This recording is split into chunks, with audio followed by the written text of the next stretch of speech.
The Nut Job currently has an extremely low 11% critic score on Rotten Tomatoes and gets so much hate online. The film was a moderate success at the box office, grossing $120 million against a $43 million budget, so a sequel was made starring Jackie Chan, which in my opinion was just as enjoyable as the original, but only managed to make $68 million at the box office, which is $52 million less than the original. Will Arnett voices Sorley, the stubborn squirrel who is the lead of both Nutjob films, and Robert Tinkler plays his lovable sidekick Buddy, who the filmmakers seem to have taken inspiration from Ratatouille, as Buddy looks very similar to Remy. The animation is pretty solid for the film's relatively small budget, but I do think that the filmmakers could have done a better job with animating the humans.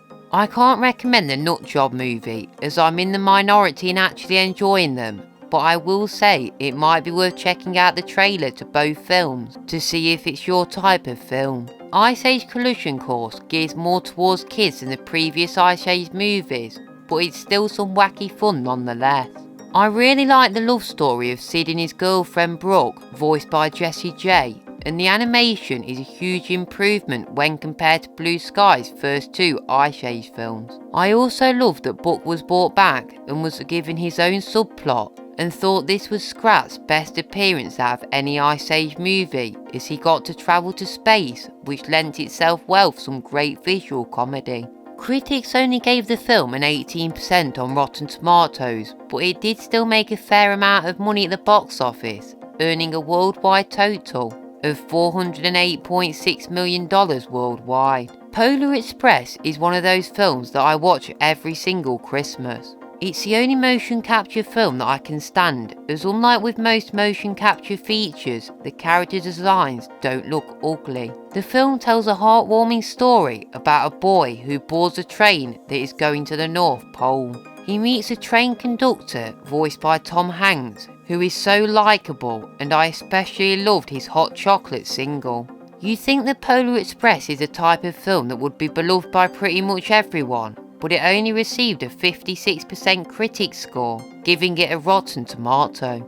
I've said in many of my previous videos my controversial opinion on Cars 2. I thoroughly enjoy the film for what it is, a fun family spy flick. Unfortunately though, this is Pixar's only film to receive a rotten score on Rotten Tomatoes, only receiving a 40% critic score and 49% audience score. Although I would have personally liked to see characters from Cars 2 return for future Cars installments, Pixar completely shifted back to the racing aspect of the franchise and didn't have any Cars 2 characters return for Cars 3. Cars 2 was also one of the most expensive animated movies ever made, costing Pixar a whopping $200 million.